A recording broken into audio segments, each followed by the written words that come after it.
Assalamualaikum warahmatullahi wabarakatuh. Ya, selamat pagi anak-anak semuanya. Ya, Pak Guru selalu mengingatkan untuk selalu menaati protokol kesehatan ya, menjaga jarak, mencuci tangan dan selalu memakai masker.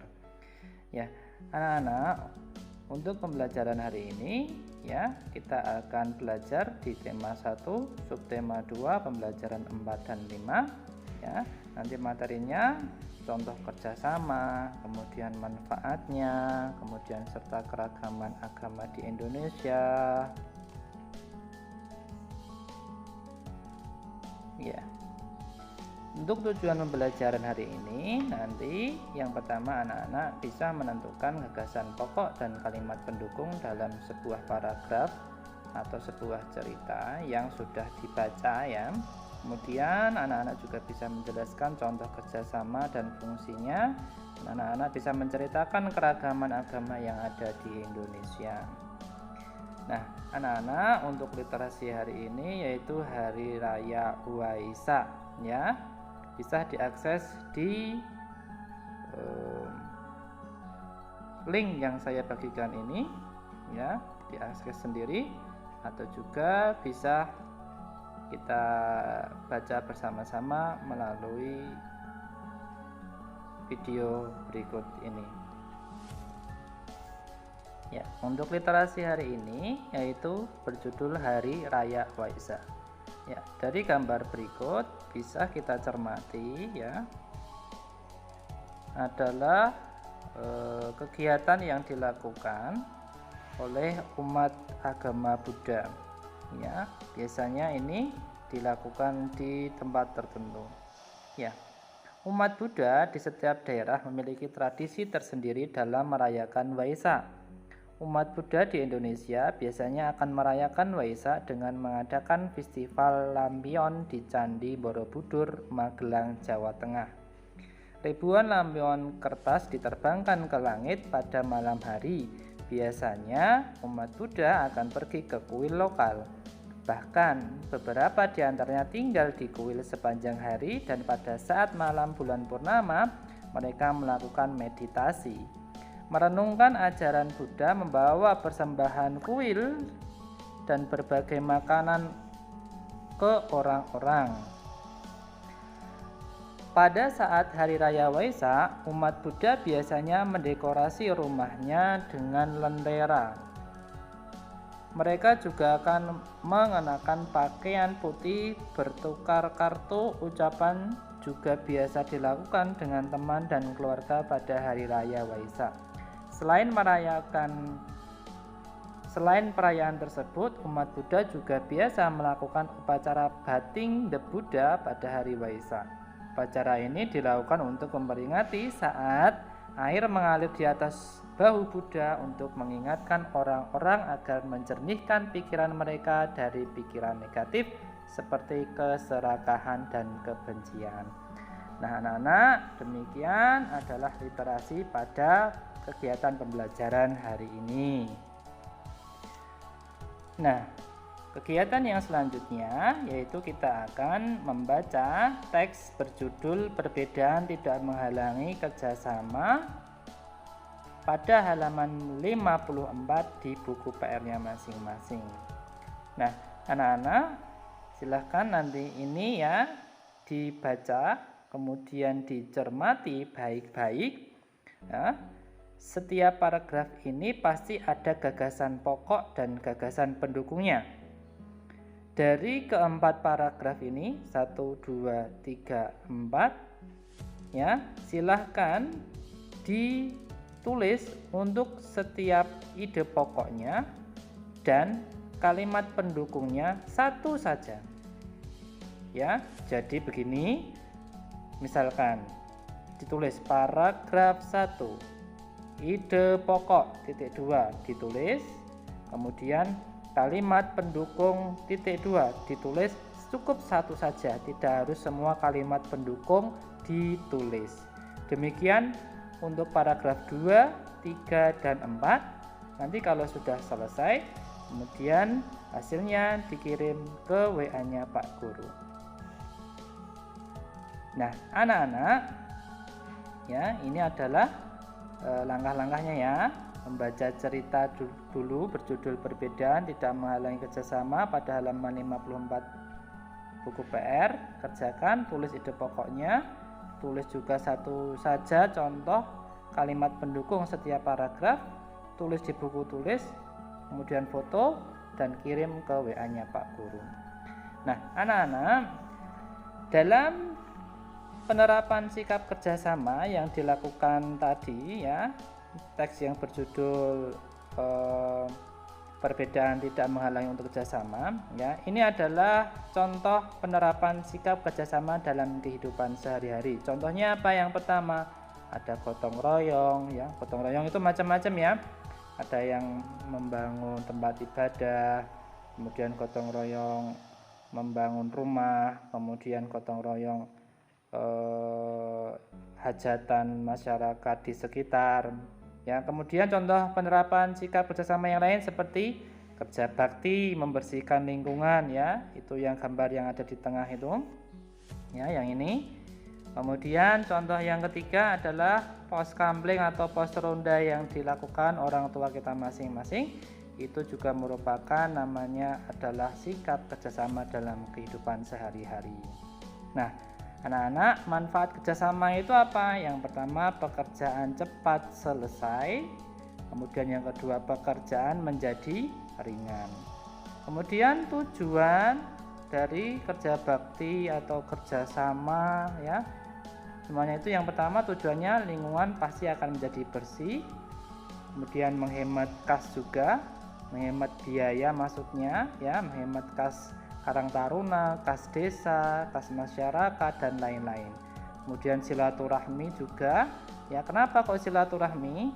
Ya, karena biasanya kita tidak ketemu dengan orang lain, namun ketika kita itu berangkat kerja bakti ataupun gotong royong, pasti kita bisa bertemu dengan orang lain yang sebelumnya kita jarang bertemu. Nah, dari kejadian itu maka kita bisa bersilaturahmi dengan orang lain. Yang keempat, memberikan teladan. Nah, anak-anak, maksudnya memberikan teladan itu adalah sikap dari kerjasama ini ya, karena membawa maslahat ataupun manfaat yang baik, maka perlu kita berikan teladan kepada orang lain supaya bisa melakukan kerjasama dalam bidang apapun. Nah, itu anak-anak, dalam kita melaksanakan kerjasama ya, pastinya banyak keberagaman ya.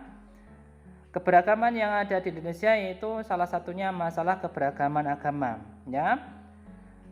Yang kita bahas hari ini adalah keberagaman agama berkaitan dengan perayaan hari besar agama. Agama Islam hari besarnya adalah Idul Fitri dan Idul Adha. Kalau Idul Fitri itu biasanya setelah 1 bulan penuh kita melakukan puasa, kemudian dirayakan dengan Idul Fitri. Kalau Idul Adha itu biasanya adalah kita diajarkan untuk meningkatkan dan mendekatkan diri kepada Allah Subhanahu wa taala dengan cara berkorban ya, menyembelih korban. Kemudian agama Kristen anak-anak, perayaan hari besarnya adalah Natal. Biasanya perayaan ini adalah memperingati Tuhan mereka ya, yaitu Yesus begitu, Tuhan mereka. Kemudian diperingati dengan cara beribadah di gereja. Kemudian kalau agama Katolik itu Paskah ya. Ini juga memperingati hari Tuhan mereka, yaitu memperingati lahirnya Isa Al-Masih. Kemudian kalau Hindu itu hari raya adalah Nyepi ya, ada Nyepi, ada Galungan. Tapi yang kita bahas adalah Nyepi. Nyepi itu adalah kegiatan berdiam diri di rumah, tidak melakukan aktivitas apa-apa ya, dengan tujuan lebih mendekatkan kepada Tuhan mereka. Kemudian kalau Buddha ini hari rayanya adalah Waisak ya, sudah saya cantumkan tadi di kegiatan literasi, yaitu dengan melepas lampion ya yang ada di Borobudur begitu. Kemudian yang terakhir adalah agama Konghucu, yaitu Cap Gome. Ini biasanya dirayakan setelah 15 hari setelah hari raya Imlek ya. Imlek, tahun baru Imlek ya, tahun baru Imlek. Kemudian 15 harinya adalah Cap Gome, yaitu dengan cara memasang berbagai macam lampion warna merah di rumahnya masing-masing ataupun di tempat tertentu yang mereka ingin. Inilah termasuk keragaman agama di Indonesia. Nah, anak-anak, untuk menguji pengetahuan kalian, kerjakan latihan soal berikut ya, yang saya share di link berikut ini, yang nanti juga akan saya share di grup WA. Nah, anak-anak, demikian untuk pembelajaran tematik hari ini. Kemudian kita akan lanjutkan untuk pembelajaran bahasa Jawa. Baik anak-anak, untuk kegiatan bahasa Jawa ya, ini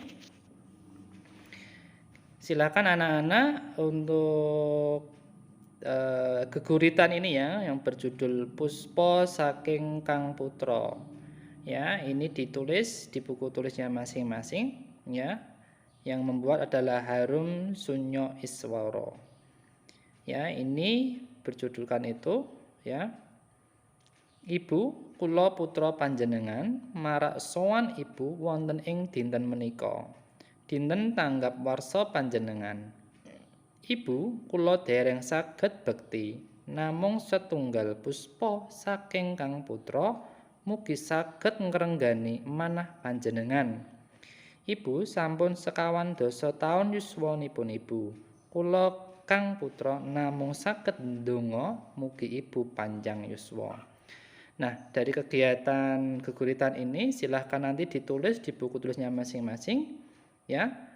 Kemudian nanti tugasnya adalah mengartikan beberapa kalimat yang ada dalam geguritan tersebut ya. Yang nomor 3, 4, dan 5 itu nanti dikerjakan di buku tulisnya masing-masing ya. Ada puspo, putra, marak sowan, warso, tanggap warso, ngrenggani manah, yuswa bekti saged. Bisa ditanyakan kepada orang tua atau cari di Google ya, atau cari di buku sesuai dengan kreativitas anaknya masing-masing ya.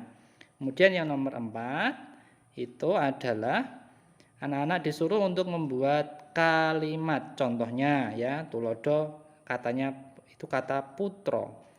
Kalimatnya adalah bumi Bima punika putra pambajeng Bapak Hari. Nah, ini adalah putra dari putra pertama dari Pak Hari, namanya Bima. Nah, nanti puspo sowan warso manah saged bekti itu dibantu dengan orang tua atau bisa dengan kerja kelompok dengan siswa yang terdekat atau dengan siapapun ya. Anak-anak membuat kalimat sesuai dengan contoh.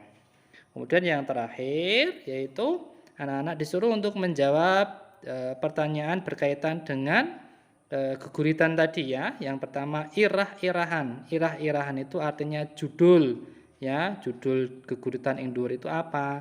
Yang B tegese tembung puspa. Nah, nanti ketika sudah mencari puspa pasti ketemu.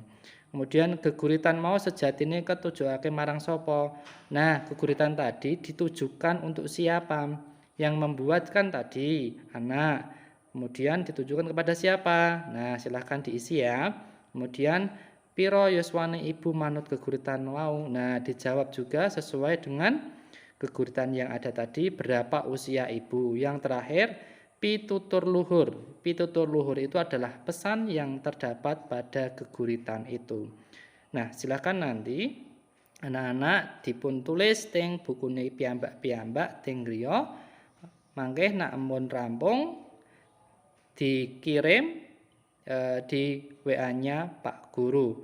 Ya, tugas ini sangat lama ya, karena bahasa Jawa hanya seminggu sekali. Berarti besok akan kita bahas hari Kamis. Begitu nggih anak-anak, mugi-mugi anak-anak saged paham anggenipun kula jelasake. Mbok pilih mboten saged paham, mangke saged tanglet ing HP ya, Japri. Ngoten nggih, sementara itu dulu. Mbok pilih wonten lepatipun Pak Guru nyuwun pangapunten. Semoga bisa bermanfaat. Saking kula akhiri. Wassalamualaikum warahmatullahi wabarakatuh.